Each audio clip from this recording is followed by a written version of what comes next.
Olá, seja muito bem-vindo ao AES 500 Anos Cast, o podcast oficial do plano que está desenvolvendo o futuro do Estado do Espírito Santo. Antes de comentar, já aproveita para seguir este canal, curtir este episódio e também deixar seu comentário ali, sua pergunta, sua dúvida e trazer mais informações para o nosso debate de hoje. Não é debate, né, que nós estamos só com uma pessoa, mas acredito que vamos conseguir desenvolver bastante aqui um pouco do que é a nossa missão número 4 do AES 500 Anos. Para quem não conhece, o Plano AES 500 Anos é uma iniciativa do governo do Estado do Espírito Santo em Ação, com patrocínio e apoio da Petrobras. Juntos, estão tornando realidade o Pacto de Desenvolvimento do Espírito Santo para os próximos 10 anos. Eu sou Bruno Bubac, professor, advogado e mestre em Direito.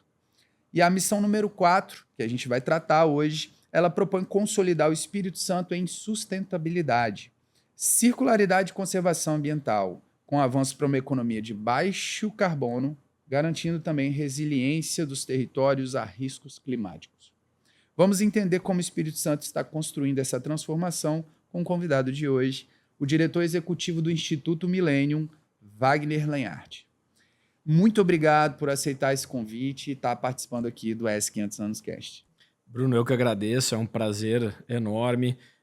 Eu tenho falado da minha admiração pelo trabalho que o Espírito Santo em Ação desenvolve aqui no Estado. Não vejo paralelo em outros estados, pelo menos na dimensão e na capacidade de articulação dentro do ambiente empresarial e mesmo dentro do ambiente político. Então, realmente é muito importante ter iniciativas como essa e especialmente iniciativas como o Espírito Santo 500 anos, né? Essa construção coletiva de um plano de desenvolvimento para o Estado. Quem dera outros estados da federação tivessem a mesma articulação e a mesma capacidade de construir um projeto compartilhado, como o Espírito Santo tem conseguido fazer. Esse não é o primeiro planejamento estratégico que é feito, né? Então, já vem numa sequência aí de trabalho e isso, sem dúvida nenhuma, tem um impacto tremendo, né, na sociedade capixaba, e eu fico muito feliz toda vez que venho aqui e ter a oportunidade de conversar com vocês a respeito de um tema tão importante quanto esse aí que está no item 4, né, do plano que foi desenvolvido aqui pelo Espírito Santo em Ação. Que ótimo. Eu imagino que você saiba, né, o AES 500 Anos Cast, ele trata das missões desse planejamento estratégico do AES 500, é o terceiro plano, né, que é feito. Então teve o 2020, 2025 e agora esse que é o 2035, que levou esse nome por conta de uma comemoração referente à colonização do solo espírito santense. Um ponto interessante nesse plano, diferente dos demais, na verdade, não vou dizer diferente, uma evolução do que foi esse plano em relação aos demais é maior participação da sociedade na construção do plano. Então, dentro do plano, você consegue ver como que foi construído e a metodologia, como que se chegou a essas missões e como que foram desenvolvidos os temas mais específicos. E também a governança que vem depois, como acompanhar e pautar o poder público em suas diversas esferas, o setor privado em suas diversas esferas, para poder desenvolver o Estado dentro desse planejamento estratégico. E aí a gente não poderia deixar de falar do impacto do clima no desenvolvimento da sociedade, do local, do Espírito Santo especificamente. E aí eu gostaria de lhe fazer a seguinte pergunta: por que é importante a gente debater esse tema específico sobre resiliência climática? Eu costumo colocar de uma maneira muito simples, assim. Assim como a gente cuida da nossa casa para que ela seja um ambiente saudável, um ambiente agradável, né? Que a gente tenha uma boa vida, uma boa rotina diária, a gente tem que cuidar também do macro, né? Seja da nossa cidade, do nosso estado, do nosso país e, no final do dia, do nosso planeta. Então, acho que ter um ambiente, né? E aí pensando de maneira global, saudável, agradável, que preserve suas características, que não, ou pelo menos diminua os efeitos negativos da presença do homem, é fundamental. Acho que é um benefício para todos, né? E por isso que é muito importante também que a gente tenha não só o ambiente político debatendo esse tema, mas o setor empresarial também apropriado e discutindo e trazendo soluções, né? Até porque um dos pontos que eu acredito sejam fundamentais é que o processo de inovação e o processo de criação de alternativas, ele passa muito pelo privado, né? E aí, claro, isso envolve as empresas, mas envolve a sociedade civil, envolve universidades, envolve pesquisadores, envolve uma série de atores, né, sociais. Evidente que o Estado, né, e o governo têm uma importância aí, mas eu considero que é muito mais uma importância de definir alguns parâmetros, definir as regras do jogo, estimular, mas quem vai gerar inovação, quem vai gerar alternativas, normalmente é o setor privado, né? Então eu tenho muito essa crença, e por isso que acho que é muito importante que o movimento empresarial se aproprie dessa temática e traga soluções, traga alternativas, né? Então, eu entendo que é um papel de todos, nenhum âmbito da sociedade deveria ficar fora desse debate, e por isso também é muito importante que esse plano e essa missão foi construída, como você comentou antes, com uma participação ampla da sociedade aqui do Espírito Santo, porque realmente impacta a vida de todos, né? E a gente tem um ponto que é essa questão climática mais ampla, de você ter esse ambiente mais agradável, e tem alguns pontos até mais extremos, né? E aí entra na pauta de resiliência climática, que são episódios mais catastróficos, como aconteceu recentemente no Rio Grande do Sul, a minha terra natal. Eu não moro no Rio Grande do Sul e não estava lá quando aconteceu. Hoje eu moro em São Paulo, mas acompanhei, evidentemente, com muita proximidade, até porque minha família está lá.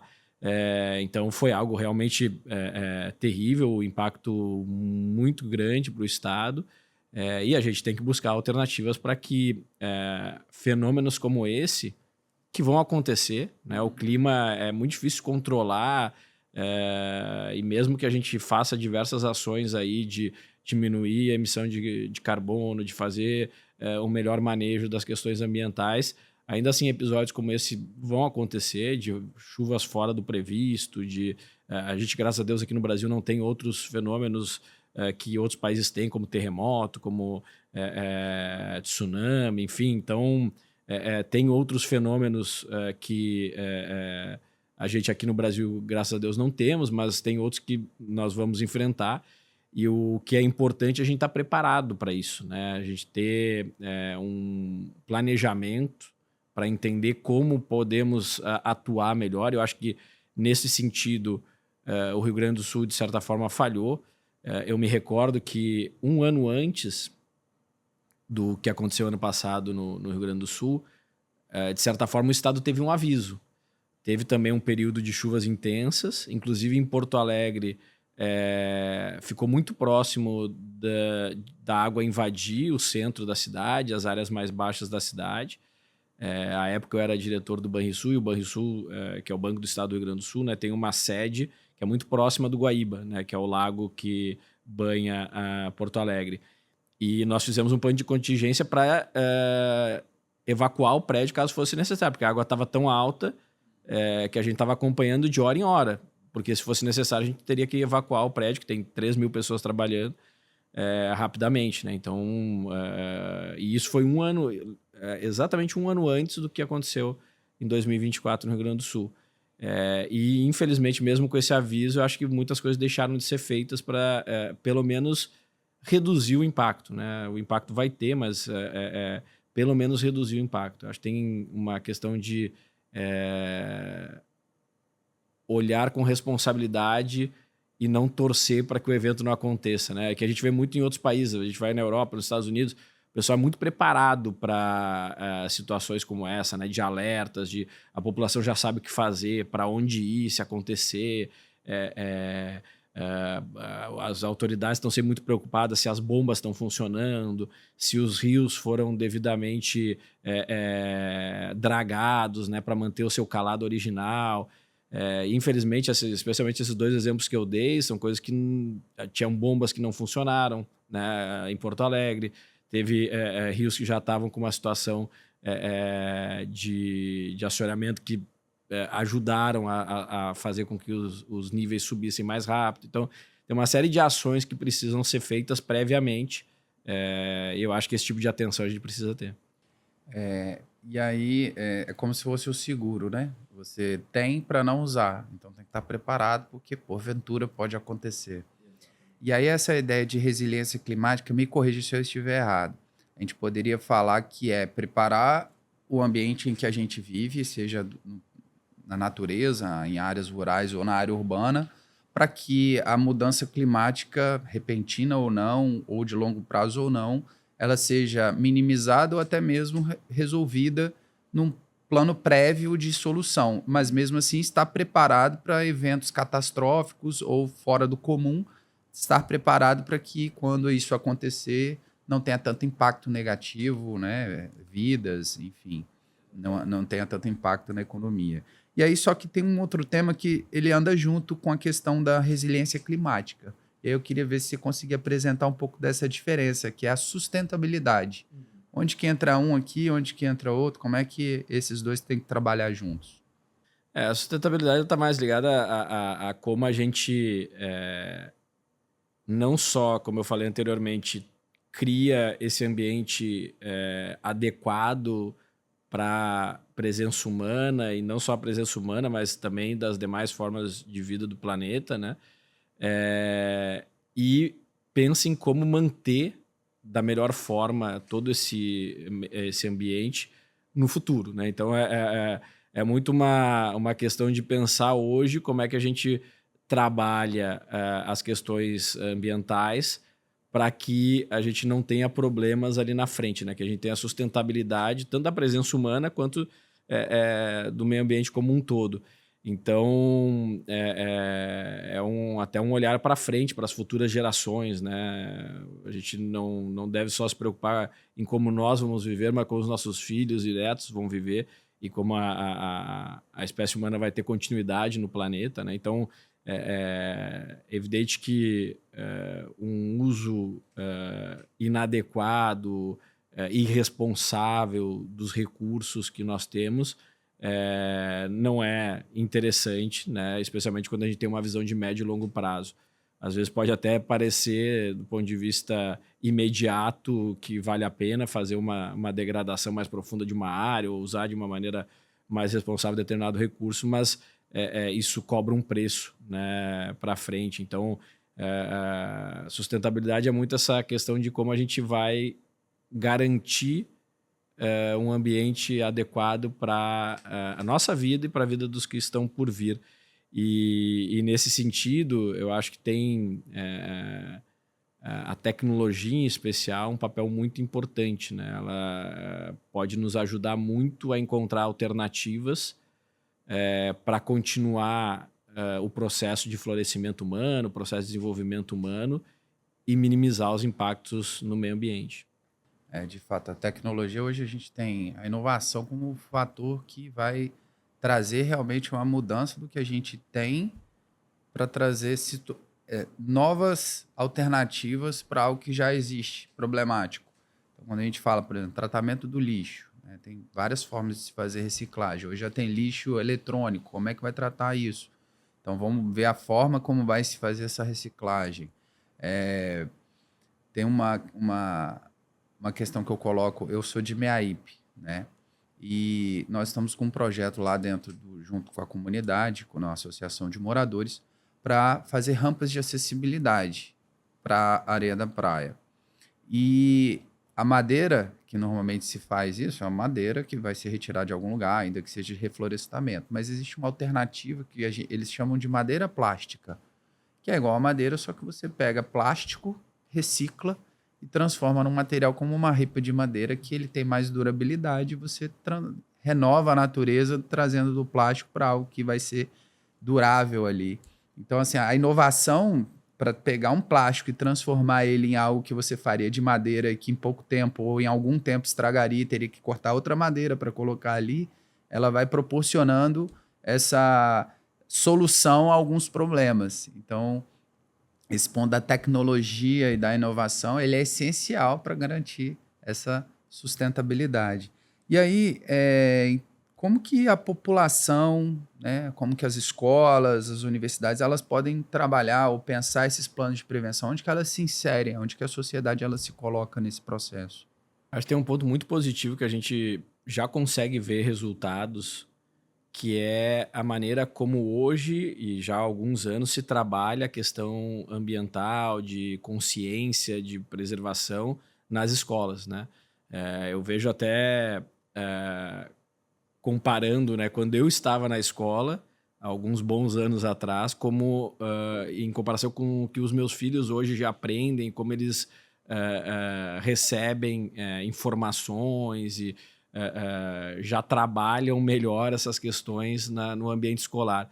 Então, eu acho que peguei aí o microcosmos da minha casa, né, como exemplo, quando eu estava na escola e agora como os meus filhos recebem esse tipo de conhecimento na escola deles, mas isso se aplica de uma maneira mais ampla, né? A gente vê muito claramente que hoje, seja na rede pública ou na rede privada, há uma série de ações, uma série de movimentos por parte dos professores, por parte de toda a estrutura pedagógica para inserir esses conhecimentos e até práticas, né, como separar o lixo, enfim, desde coisas do dia a dia até coisas mais complexas, inclusive debatendo temas de tecnologia e como isso pode ajudar na preservação ambiental. Então, acho que tem avançado muito do ponto de vista das escolas. Do ponto de vista das universidades, eu acho que tem um papel muito importante nessa questão do desenvolvimento de tecnologia, no desenvolvimento de pesquisa, de entendimento. Acho que um cuidado que precisa ter, especialmente no ambiente universitário, é cada vez mais um maior pragmatismo, deixar um pouco as questões ideológicas de lado e olhar para o problema com foco na solução. Então, precisamos melhorar a maneira como a gente lida com o meio ambiente, precisamos construir um ambiente melhor para a nossa vida e para o resto do ecossistema. Como é que a gente faz isso na prática? Se preocupar menos com o discurso e mais com o resultado. Acho que muitas vezes, não sempre, mas muitas vezes, especialmente no ambiente acadêmico, falta esse pragmatismo. Falta trazer, por exemplo, o ambiente empresarial como um parceiro e não como um inimigo. Estabelecer um canal de diálogo mais próximo, buscar soluções que façam sentido para o empresário também. Você trouxe o exemplo, você fazer peças de madeira com plástico. Bom, essa é uma aplicação prática, né? Isso pode ser utilizado, faz sentido. Então, a pessoa que desenvolve essa tecnologia, poxa, isso é muito interessante. Então, eu acho que essa visão prática de foco em como resolver é super importante. Tem muita gente com essa visão. Esse alinhamento entre a atividade empresarial e a atividade acadêmica também é muito importante. E aí, pensando no Brasil de modo geral, eu acho que muitas vezes a gente peca nisso. E aí, não só pensando na questão climática, eu acho que a gente peca muitas vezes, no ambiente acadêmico, de não olhar o mercado de trabalho e não olhar a dinâmica de mercado ou não trabalhar junto, né? Eu acho que a gente tem um espaço grande aí para avançar. Tem muitas universidades que fazem isso, eu acho que avançou nos últimos anos, mas é algo que, se você for olhar em outros países, está acontecendo há muitos anos e de uma maneira muito mais adequada, né, do que a gente tem aqui. Então, vejo um espaço grande no Brasil para a gente avançar nessa... primeiro, numa visão mais prática da academia e, segundo, nessa interconexão entre academia e mercado para construir juntos soluções. Eu acredito muito na capacidade do mercado trazer essas soluções e como que a tecnologia ajuda isso. Eu me recordei agora de um aluno que certa vez falou assim, deve ter em torno de 10, talvez até 15 anos, e surgiu alguma inovação, alguma coisa simples, e ele virou para mim e falou assim, eu não sei por que eles ficam criando coisas novas, já tem tudo suficiente.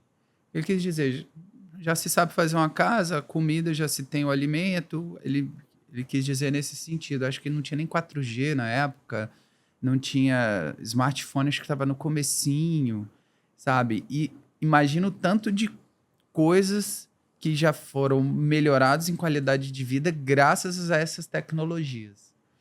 Se você, ou se nós voltarmos na década de 90, né, tava todo mundo começando a ter acesso a uma telefonia móvel e achava que aquilo ali já era uma coisa extraordinária.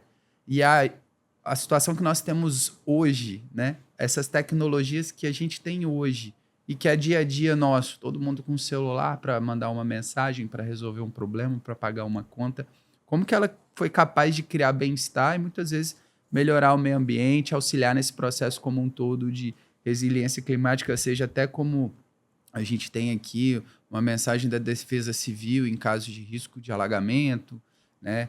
E imagina o que tem por vir, né? Imagina o que tem por vir. Interessante, eu até conversava com amigos meus a respeito disso há um tempo atrás. Todas as grandes revoluções tecnológicas e industriais, elas sempre demandaram mais energia e mais recursos, né? Isso é uma constante no desenvolvimento humano. Só que a gente está chegando num momento da história, especialmente com inteligência artificial, com essa velocidade de avanço tecnológico que a gente está vivendo agora, que pela primeira vez talvez o homem tenha a capacidade de produzir mais com menos de fato, assim, né? E de encontrar alternativas mais eficientes para você não abrir mão do desenvolvimento. E aqui eu faço um parênteses que eu acho que é um tema extremamente importante. Muitas vezes, quando se fala de questões climáticas, muitos defendem uma estagnação. Você comentou, né? Olha, a gente não precisa de mais nada, a gente já tem tudo. Ou no degrowth, né? Que é também um conceito de até de diminuir né? Nossa produção, o nosso avanço como população mundial, né? Eu não acredito nisso. Eu acho que, apesar dos grandes avanços que o mundo teve nos últimos 2 séculos, tirando milhões e milhões de pessoas da pobreza e crescendo a população vertiginosamente, se você voltar no século XVIII, em 1700 e alguma coisa, a nossa população era de 1 bilhão de habitantes. Hoje a gente está com 8 bilhões, período de 2 séculos e pouco. A gente multiplicou por 8 vezes a população mundial. E não só multiplicou a população, como também deu condições das pessoas viverem melhor. A diminuição da pobreza é algo impressionante, especialmente no último século. Mas ainda a gente tem muita gente vivendo em situação de pobreza e não dá para deixar essas pessoas para trás. Ah, não, mas então vamos dividir o que os ricos têm. Também não vai ser suficiente, não vai resolver. Mesmo se a gente dividisse o que os ricos têm, se não tiver uma dinâmica de mercado adequada, se não tiver uma continuidade do desenvolvimento, esse dinheiro se dissipa rapidamente, não é um jogo de soma zero. Então, a solução também não é só simplesmente dividir o que já tem. A gente precisa continuar num processo de florescimento, num processo de crescimento. Por isso que eu não acredito nessa questão de degrowth. Mas, voltando à parte da tecnologia... Então eu comentava que a gente sempre teve esse acréscimo de produtividade baseado em mais energia e mais recursos, mas a gente está chegando num momento que a tecnologia vai ser um habilitador de nós construirmos alternativas mais eficientes, gastando menos, impactando menos o meio ambiente. Eu sou um otimista, eu acredito muito nisso, e a gente tem alguns indicativos para apresentar. Eu tive em fevereiro em Washington, numa missão internacional para tratar sobre inteligência artificial, mas como um dos pontos centrais de inteligência artificial é energia, nós tivemos uma reunião no Departamento de Energia do governo americano, do governo federal americano, e aí conversávamos sobre as alternativas. Olha, data center, tudo que a inteligência artificial demanda é altamente intensivo em energia. A gente vai precisar de muita energia, como é que a gente vai fazer isso? E aí um dos pontos que eu achei interessante na conversa é que um dos técnicos que está na fronteira do estudo a respeito disso falou, olha, sim, vai precisar de muita energia, mas a gente tem algumas coisas que dão trazem otimismo para o que vai acontecer. Primeiro, porque a gente vai cada vez mais ser capaz de produzir energia de maneira eficiente. Então, os processos de geração de energia, eles cada vez são mais eficientes. Você vê, por exemplo, placas solares. Placas solares, se você pegar 15 anos atrás, 10 anos atrás, elas tinham uma fração da capacidade e da produtividade que elas têm hoje, né? Elas conseguem captar muito mais, a produção ela se dá de uma maneira muito melhor. Energia nuclear, que já foi um tema quase proibido em muitos países, né? Inclusive países como a Alemanha fechando plantas nucleares. E, claro, a gente teve episódios, né, com acidentes em plantas, mas é algo que está voltando. É uma energia limpa. Hoje a gente tem tecnologia suficiente para você fazer altamente segura, né, com baixíssimo risco de acidentes. Você tem tecnologia para fazer plantas menores, inclusive alguns equipamentos que é quase uma planta industrial pode ter o seu próprio reator nuclear com segurança, enfim. Então, assim, a tecnologia tem avançado tanto que a energia nuclear ela vai voltar. Os Estados Unidos está se debatendo muito isso, vai voltar com força, com uma série de outras opções que não só aquelas plantas gigantescas que a gente tem na visão, né? E isso pode ajudar muito nessa questão energética. Outro exemplo, estou citando alguns exemplos aqui. Outro exemplo que o pessoal citou os grids, né? Uma das grandes questões é que os grids energéticos, né? Todo o sistema por onde circulam a energia, eles são muito ineficientes, se perde muita energia. Quando você produz energia em Itaipu, por exemplo, e você distribui para o restante do país, a perda de energia é tremenda nesse processo, né? Mas também com um trabalho melhor na engenharia de materiais, nessas plantas menores descentralizadas, com alternativas complementares de energia, que eu falei da solar, tem a eólica, tem tantas outras, né? E com o uso de inteligência artificial, cada vez mais você vai conseguir eficiência nos grids energéticos. Então, isso também tem um impacto muito positivo, né? Aí, saindo dessa questão energética, hoje você tem equipamentos para tirar o carbono da atmosfera, que cada vez se tornam mais acessíveis e também eficientes, né, para fazer o processo de descarbonização. Então, tem muita coisa acontecendo e muita coisa que a gente não tem nem ideia que vai acontecer, que vai ter um impacto muito grande. E por isso que eu acredito muito, a tecnologia ela traz, evidentemente, desafios. A questão da inteligência artificial, a gente tem muitas respostas ainda a serem dadas, a preocupação com o mercado de trabalho, enfim. Em algum momento vai ser o dia a dia, né? Vai ser o dia a dia. Igual o celular. Exatamente. E vai ajudar demais. De novo, eu sou um otimista. Eu acho que o potencial que tem disso agregado ao conhecimento humano, as nossas capacidades de potencializar aquilo que a gente é capaz de executar, é tremendo e vai apoiar muito, inclusive, essas questões envolvendo resiliência climática, sustentabilidade e clima. Ok, obrigado, Wagner. Nosso tempo é curto, daria para a gente continuar o bate-papo, mas se quiser finalizar com alguma observação, algum ponto interessante, breve em relação ao que você analisa e estuda sobre o tema, fique à vontade para a gente... Legal. Eu acho que dois pontos. Um deles, que eu acabei não comentando, que eu acho importante, muitas vezes negligenciado no debate sobre sustentabilidade e clima, é a questão urbana. Quando ou muitas pessoas, quando tratam, se preocupam com a floresta e se preocupam com razão. A gente precisa preservar, né, as nossas matas, a floresta amazônica, enfim. Mas não é só isso, né? Hoje, o grande foco de produção de poluição e de impacto climático se dá nas áreas urbanas, né? As áreas urbanas que acabam gerando muita poluição e impactando, inclusive, as áreas rurais ou florestais, enfim. Então, eu acho que é importante ter esse olhar para a questão urbana. Você comentou antes sobre a questão de lixo. Lixo é muito importante, como a gente vai administrar, como a gente vai fazer o manejo do lixo, como a gente vai tratar os afluentes, né? Então, o saneamento básico, por exemplo, é fundamental também para a questão climática. Que bom que a gente está avançando com o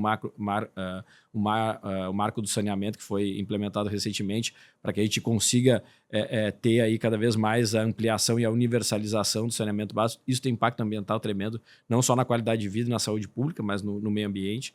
Então, uma atenção para essa questão do urbano E aí, eu queria também finalizar trazendo o que, do nosso ponto de vista no Milênio, a gente tem como algumas premissas. Algumas delas eu já falei, mas só para empacotar isso aqui na minha manifestação final. A primeira delas é investir em soluções tecnológicas, né? Essa convicção de que a tecnologia vai ser um aliado importante para a gente construir um mundo mais sustentável e mais agradável para a vida humana e para as outras formas de vida. Rejeitar esse discurso de restrição, de controle do desenvolvimento econômico. Acho que isso não funciona, não tem como, especialmente num país que ainda tem tanta gente para tirar da pobreza como o Brasil. Então, a gente precisa achar uma equação que concilie o crescimento econômico com o cuidado com o meio ambiente. E isso não vai se dar com esse discurso de proibição, de estagnação. Terceiro ponto, o crescimento, né, aliar esse crescimento econômico, como eu falei, com a responsabilidade ambiental, e aí, de novo, é uma responsabilidade de todo mundo, de todos os setores, o ambiente empresarial e as organizações privadas em especial. E, no final, combinar liberdade, ciência e propósito para que a gente consiga construir aí um mundo melhor, um Brasil melhor e um Espírito Santo melhor. Bruno, obrigado. Eu que agradeço. Muitíssimo obrigado, Wagner, pela sua presença e pelas suas palavras. Chegamos ao final do episódio S500 Anos Cast com Wagner Lenhart, diretor executivo do Instituto Millennium. Se você curtiu este episódio, aproveita e deixa o seu like, comenta, compartilha com seus amigos para que essa informação chegue a mais pessoas.